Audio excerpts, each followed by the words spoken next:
For this exercise, it's going to start on page 106 within your book, and it's going to cover the ball bouncing arc exercise. We're going to do all of the different parts from part 1 through part 3 that talks about how to animate it and then finally checking your arcs at the very end. The first thing you need to do is locate and download the arc ball bounce animate file. You'll notice in this file that there's two different layers. The top layer is going to be the ball itself, and then there's a background layer that's going to be locked down. For the most part, we're not going to do anything to the background. Although the book will not have any instructions about this, this should be part of your final file, and it should be visible throughout the entire animation we create, just like the last exercises that we did. The other thing about the ball bounce is this ball is the same bounce structure setup that we did for the squash and stretch. And that once it goes down, it squashes and then stretches back up to meeting at the top. What we're going to do is to create this ball as its own individual symbol and have it bounce along the entire path of our scene from one side to the other. The first thing we're going to do is go up to our timeline and select the first 25 frames. So this is the entire bouncing sequence of our ball. With that done, we can control or right click on this, and we're going to copy these frames. From here, let's go into our library panel, and at the very bottom of your library panel, let's see if I can zoom down to it, locate the Create New Symbol icon. By the way, the keyboard shortcut to create a new symbol is Control F8. But when you create it, it's going to ask for the type of symbol you want to create, and this is going to be another ball. However, we've already got a symbol called ball, so I'm going to call this the ball_bounce. This way I know it's the bouncing ball graphic we're creating. As far as the type of graphic, do make sure graphic is selected, and we'll say OK. And this will give us kind of a blank canvas to paste our frames into. Now we can go up to our timeline, and with the first frame selected, we can right click or control click and do paste frames. By default, it'll paste it in this upper left-hand corner, and if you can't see where you're working in, you can always go to your zoom and do show all, and this will have your ball at the very top nice and visible. With our new ball bounce created, we can go back to scene 1 by clicking on scene 1, and let's place a new instance of our ball within our layer. So I'm going to go to my timeline, and at the very top we're going to create a new layer. This will be layer number 3 for us. And to drag on an instance, I'm going to go to my library, click on ball bounce, make sure you click on the graphic, and drag it into and onto your stage. Notice now that we've got two different balls. The one on this side is our first ball that we created, and the one on layer 3 is the new one that we created as well. Now, since we don't need our original ball, let's go over to our timeline, select the original ball layer, and I'm going to click on the little trash can to delete it away. Conversely, I'm going to double click layer 3, and we're going to call this new ball, and hit return with that. What we want to do with this ball is have it travel from one side of the frame to the other side and off the frame. I'm going to zoom out just a little bit by hitting Command 0 so I can see the entire thing. And with it selected, I'm going to place the ball right outside of my frame right here at about the same height as it was before. This will be our first keyframe. Then we can go up to our timeline and let's make another keyframe. But this time we're going to give it about 3 seconds worth. So let's go all the way to frame number 75 and insert a new keyframe here. And we'll also insert some frameage for the background layer. With frame 75 selected, let's move our ball to the very end over here. So it's going to move from this position all the way over to this position at the very end. And you can see that it's going to be bouncing along the way. So let's also now create a motion tween between these two. So with it selected, right click on it, make a classic tween, and now you can see as it bounces, it's going to bounce all the way till all that on that side. Now, if you're following along in the book, we're on page 110, which is part 2 of this exercise. The next thing we want to adjust is the height of the ball as it bounces. Since it's going to be bouncing along, it's going to lose a little bit of its momentum. I'm going to zoom in so I can see the whole frame. We'll return to frame number 1, and you can hold down your Shift key to help you click and drag over so I can see our ball. And this ball is going to bounce 3 times. So let's double click on our ball symbol. This will go into our little symbol editor. And let's copy and paste these frames so that it has 3 different bounces. So I'm going to select the first 25 frames or 24 frames. Again, we'll right click and do copy frames. Select this frame, and then we'll right click and paste the frames. Oop, there it is. That'll be 2 jumps, then select the last frame, and then paste the frames again, and this will give us our 3rd bump. Keep in mind on our timeline, it went all the way to 75 seconds, and this is falling just a little bit short. That's okay. We'll go back in just a minute and we'll fix that little bit of discrepancy for now. But for now, let's go back and readjust the height of each of our jumps. Since the first height is going to be this tall, the second height, we want it to go down just a little bit further, about halfway from what it was before. So right about there is as far down as we want it to go. For the next one, we want it to go down about halfway and then another halfway. And then for the final one, we want it to go down halfway, then a little bit more, and then a little bit more, almost to the very end of the original circle. So if we're testing it, you can see how it loses a little bit of height each time as it bounces. And the next thing we want to do, since it's losing height, it's also losing momentum and slowing down. So we'll go through and we'll erase away some of the different frames that are inside of the tweens in between each of these. To do this, we're going to go back to our first frame. It falls and goes back up. So let's remove 1 frame from here. So with it selected, I'm going to do Shift and F5. And let's go to the other side of the jump and remove 1 frame from here, Shift F5. Then it bounces down. This time it'll lose 2 frames. So Shift and F5 to take out 2. And then I could select 2 of these and do Shift F5. Whoops.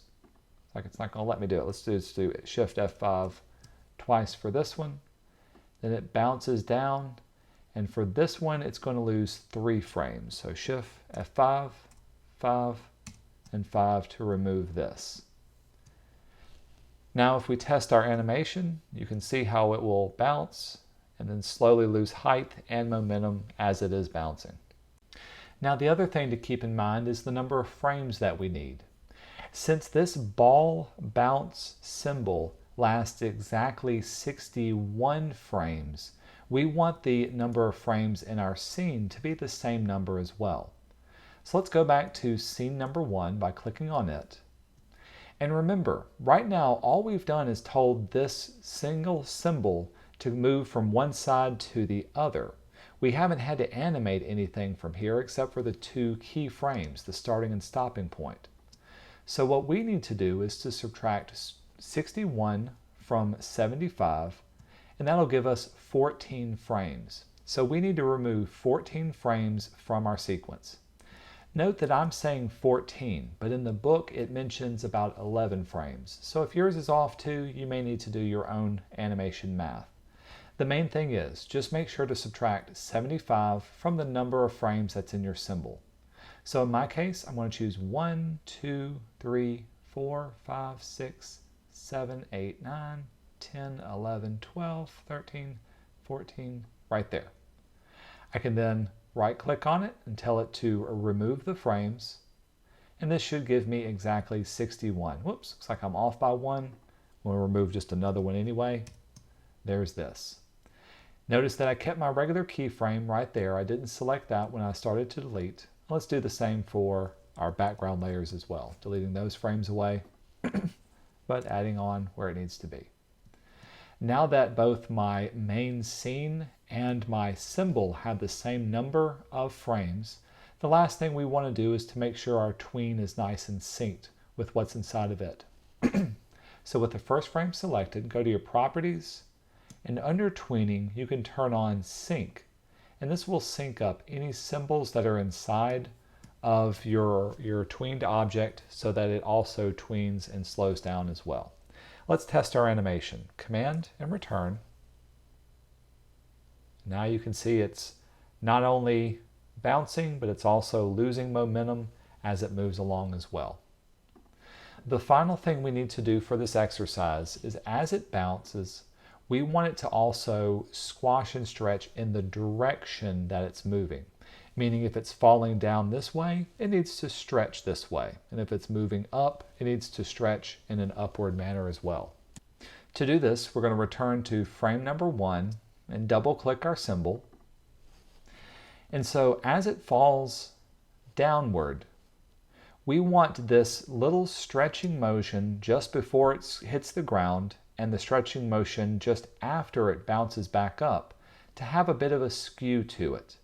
Let's open up our transform panel. So by going to Window and Transform or Command T, whoops, tell you what, I'll move it closer to my transform so I can see it. There's that. With the ball selected and the transform panel opened up, you'll notice that we've got some skew that's added to this. With skew turned on, we can tell it to skew one way or the other. The book is going to recommend skewing the ball -5, oops, a little bit too much. You may actually need to type in a -5 as it falls down because it's falling in this direction. Then we can select the next bounce up, and this is going to be skewed as a +5. So we'll choose skew from here, and we'll type in a +5 to skew it this way. So now as it falls, it's going to fall in that direction, bounce back up. Let's do the same for this side. So in this case, we'll select this one, open up your transform, select skew, type in -5, and then choose the last one, select skew, type in +5, there's that. And then finally go to the very last of the bounce sequences, which will be this one here. Open up your transform, let's skew it a +5 one way. Whoops, excuse me, that should have been a -5. And then we can do a +5 on the bounce up. With that. With that done, we can now return to scene number 1. And we'll reposition this back into showing the full frame. And we'll place it at the beginning. Now pay close attention. As it falls, you can see how it's skewed to that particular direction. And then it squashes and then it skews back the other way as it bounces as well. Now the very last thing that we want to do is simply a good measure to get into as an animator. I'm going to back up to frame number 1. We want to check our arcs. By checking our arcs, this will make sure everything flows very nicely. And let me show you how well these arcs are going to flow. We're going to go to our timeline. I'm going to lock down our new ball layer and create a final layer on top. And I'm going to call this my check layer. With this layer, we're going to check the center position of our ball as it bounces along the way. I may need to use my spacebar and move over. And I'm going to grab my paintbrush tool, or just the regular brush tool. With it selected, we can set our fill color to be a solid black. And if you want, you can adjust the size of your brush to be a little bit smaller. So under brush options, maybe we'll set it down to something closer to 10 to 15. That looks good. Now, as the ball moves, we want to carefully place a dot in the center of the ball. If it's off by a little bit, that's okay, but you're just kind of eyeballing where that center point is. Next, we want to move to the very next frame. You can either do this manually by clicking on the frame head and moving it over, or you can use the the greater than and less than arrows, or keys on your keyboard, the ones that are next to the M on your keyboard, to move it over and then place a center point there as well. Sometimes I like to move it over 2 times just to give myself a little bit better distance between the first and the second frame. So either hitting it once or twice, move over, and then recheck the center position of your frame. What this is doing is it's going to show you exactly where your ball falls on this, and if there's any problems that come up, you'll see it evident in the position of your central point. You can see I'm losing a little bit of the ability to talk because it does take a little bit of concentration to frame this up.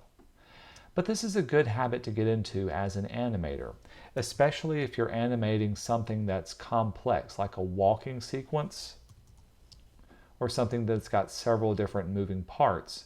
Checking the curvature of those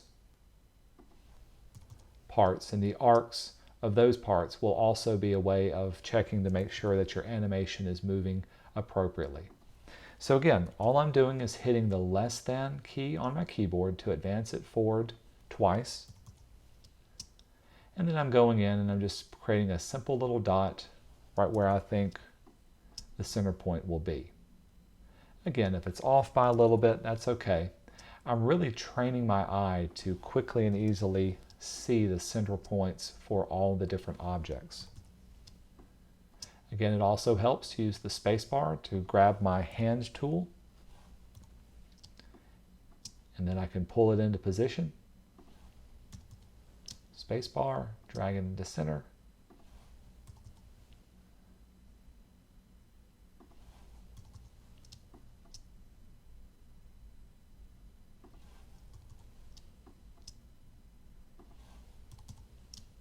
And then reaching the stopping point here as it goes down for the last squash on the rebound. Back up, center point, and then let's do a couple of more just to finish out right here. Okay, with all of that done, I can now zoom back out. Let's view the entire frame, and you can see exactly where all of my arcs could be. This way I can tell if it's getting too tall or too short. I would go back and I would adjust any problematic frames and where they are and where they may land on my timeline. I think I know everything is going to look good for this, so this is what I want it to be for our exercise. Now that I've finished up, we'll go up to File and you can save this, and this is what you'll upload to Moodle for today's exercise.